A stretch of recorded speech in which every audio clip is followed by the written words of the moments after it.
Video like जरूर कर लीजिए और ऐसे वीडियो लगातार फ्री में पाने के लिए चैनल को तुरंत सब्सक्राइब कर लीजिए और बेल आइकन को जरूर टैप कर लीजिए ताकि आगे भी सारे वीडियो आपको मिलते रहे। यूट्यूब में फॉलो करते हैं तो प्लीज ये वाला फ्री टेलीग्राम चैनल जरूर ज्वाइन कर लीजिएगा। सारे नोटिफिकेशन सारे अपडेट यहीं पे आते हैं, ध्यान रखिए। नमस्कार साथियों, स्वागत है आप सभी के स्टडी फॉर सिविल सर्विसेज में। ये क्लास है आज हमारी एनिशेंट इंडिया में जो हमारा वैदिक कल्चर चल रहा है उसके बारे में, वैदिक सभ्यता के बारे में। और इससे पहले की क्लास में हमने वेदों के बारे में सामान्य जानकारी ली थी। आज हम आगे बढ़ेंगे और आज हम वैदिक सभ्यता से जुड़े हुए अन्य तथ्यों की चर्चा करेंगे, जैसे आरण्यक।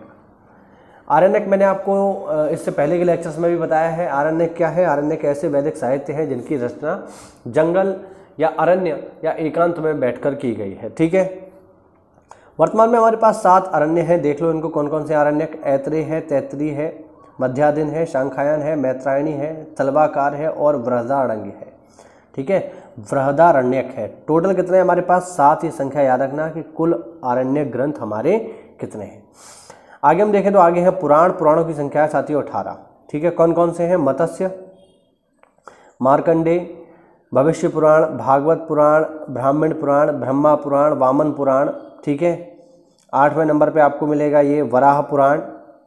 ठीक, 9वें नंबर पे मिलेगा विष्णु पुराण, 10वें नंबर पे अग्नि पुराण, 11वें नंबर पे नारद, 12वें नंबर पे लिंग, 13वें नंबर पे गरुड़, 14वें नंबर पे स्कंद, 15वें नंबर पे पद्म, 16वें नंबर पे कूर्म, 17वें नंबर पे ब्रह्मावैवर्त और 18वें नंबर पे वायु। ध्यान रखना, इनमें सबसे महत्वपूर्ण और सबसे पुराना जो पुराण है वो है मत्स्य। याद रखना, मत्स्य पुराण सबसे महत्वपूर्ण है। और आज के समय में जो सबसे ज़्यादा फेमस है वो है भागवत पुराण। कैसे फेमस है? तो आप लोगों ने सुना होगा भागवत कथा का आयोजन किया जाता है, तो उसमें बेसिकली भागवत का ही जो है पठन पाठन होता है। ठीक है, चलिए आगे देखो। वेदांग। वेदांग क्या है? देखिए, वेदांग का अर्थ है वेदों के अंग, यानी वे वैदिक साहित्य जिनका अध्ययन आवश्यक है वेदों को पढ़ने से पहले। यानी अगर आप वेदों को पढ़ना चाहते हैं तो ये बहुत ज़्यादा ज़रूरी है कि आप वेदों को पढ़ने से पहले वेदांगों का अध्ययन करें। कुल वेदांग कितने हैं? कुल वेदांग है साथियों 6। कौन कौन से? शिक्षा, कल्प, व्याकरण, निरुक्त, छंद और ज्योतिष। ठीक है, चलिए आगे जो है बेसिक जानकारी है जो मैं आपको पहले ही बता चुका हूँ। त्रयी के बारे में मैंने आपको लास्ट क्लास में बताया था। 4 भाग होते हैं वैदिक साहित्य के। ठीक है, संहिता, ब्राह्मण, आरण्यक और उपनिषद, ये चारों के चारों वैदिक साहित्य हैं। इसके अतिरिक्त एक बुक है जिसका नाम है गुहा सूत्र। गुहा सूत्र में 8 प्रकार के विवाहों का उल्लेख है। ठीक है, ये आपको एस.के. पांडे में भी मिल जाएगा। एस.के. पांडे अगर आपने पढ़ी होगी तो वहाँ पर ये सारी चीज़ें आपको मिलेंगी। ठीक है, टोटल 8 प्रकार के हमारे यहाँ पर विवाह होते हैं। बस ये याद रखना किस में उल्लेख है, तो गुहा सूत्र में। नाम देख लो एक बार। ब्रह्म विवाह, देव विवाह, आर्ष विवाह, प्रजापति विवाह, गंधर्व विवाह, असुर विवाह, राक्षस विवाह और पैशाच विवाह। इनमें जो सबसे उत्तम किस्म का विवाह माना जाता है वो ब्रह्म विवाह है। ध्यान रखना, सबसे उत्तम किस्म का। आगे देखो, आगे बढ़ते हैं। आगे है यजुर्वेद के उपनिषद। देख लो कौन कौन से हैं। ये है बृहदारण्यक उपनिषद या वाजसनेयी ब्राह्मणोपनिषद, तैत्तिरीय उपनिषद, कठोपनिषद, श्वेताश्वर उपनिषद, मैत्रायणी उपनिषद, ईशोपनिषद और महानारायणी उपनिषद। ठीक है, अगला पॉइंट है छांदोग्य उपनिषद और केन उपनिषद सामवेद के उपनिषद हैं और सामवेद की 3 शाखाएं हैं, कौमुदीय, राणायनीय और जैमिनीय। ध्यान रखना। आगे बढ़ते हैं तो आगे है ऋग्वेद के मंडल। टोटल 10 मंडल हैं। 10 के बारे में जो भी इंपॉर्टेंट चीज़ें हैं उनको हम देख लेते हैं। ठीक है, देखो ऋग्वेद का पहला मंडल आपके सामने है। जानकारी ये सब दी हुई है, देख लीजिए, इसको एक बार पढ़ लेना, ज़्यादा कुछ खास इसमें है नहीं। ठीक है, हाँ जी। दूसरा जो है दूसरा मंडल है ये आपके सामने है, ये रहा। इसमें इंपॉर्टेंट है, देखिए तीसरा मंडल। ध्यान रखना, तीसरा मंडल थोड़ा महत्वपूर्ण है क्योंकि तीसरे मंडल में ही मैंने कल आपको बताया था गायत्री मंत्र। ठीक, तो जो गायत्री मंत्र का उल्लेख है वो तीसरे मंडल में ही है साथियों, याद रखेंगे।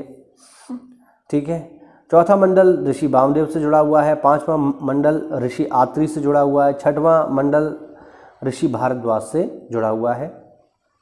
इसके अतिरिक्त 7वां मंडल थोड़ा महत्वपूर्ण है, क्योंकि 7वें मंडल में ही उल्लेख है प्रसिद्ध दाशराग्य युद्ध का।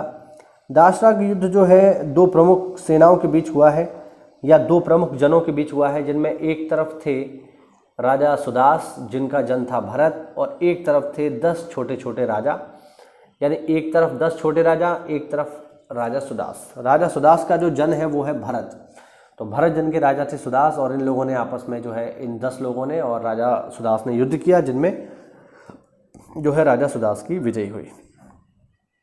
ठीक है, तो महत्वपूर्ण है। आगे देखिए, 8वां मंडल है ये कंडव ऋषि से संबंधित है। 9वां मंडल अंगिरा का है। इस मंडल में ऋषियों को पावमान्य कहा जाता था। इसमें कुल 114 सूक्त हैं जो कि सोम देवता को समर्पित है। पेपर पूछेगा कौन सा मंडल सोम देवता से जुड़ा हुआ है, आपका जवाब होगा ऋग्वेद का 9वां मंडल। अधिकांशतः एफ्रिड्रा, ये लिखा हुआ है, एफ्रिड्रा नामक पौधे से सोम की पहचान की जाती है। तो जो प्राचीन काल में सोम था वो क्या है, एफ्रिड्रा नामक पौधा है। सोम को ही पवमान कहते हैं, चूंकि यह मंडल सोम को ही समर्पित है, इसीलिए इसे पवमान मंडल कहा जाता है। ठीक है, ब्राह्मण अपना देवता सोम को मानते थे। और लास्ट है इसमें साथियों 10वां मंडल, इसको देख लो आप लोग। इस मंडल में ऋषियों को महासूक्ता या क्षुद्र सूक्ता कहा जाता है। श्रद्धा, कामायनी, इंद्राणी, सची आदि के मंत्र इसमें मौजूद हैं। पुरुष सूक्त, नासदी सूक्त, नदी सूक्त, द्यूतकर का विषाद सूक्त, जुआरी की पत्नी का विलाप, हिरण्यगर्भ सूक्त, वाक सूक्त एवं सूर्य सूक्त इसी मंडल के भाग हैं। ठीक है, इसमें ये जो आप देख रहे हैं ये पुरुष सूक्त, ये थोड़ा महत्वपूर्ण है, क्योंकि पुरुष सूक्त में ही सबसे पहले उल्लेख है साथियों वर्ण व्यवस्था का, ध्यान रखना। ठीक है, तो ये हुआ आज का वीडियो। अगली चर्चा होगी अगले वीडियो में, जिसमें हम जो है वैदिक युग के बारे में जुड़े हुए अन्य महत्वपूर्ण तथ्यों की चर्चा करेंगे। मिलते हैं अगली क्लास में, तब तक के लिए जय हिंद, जय भारत, वंदे मातरम।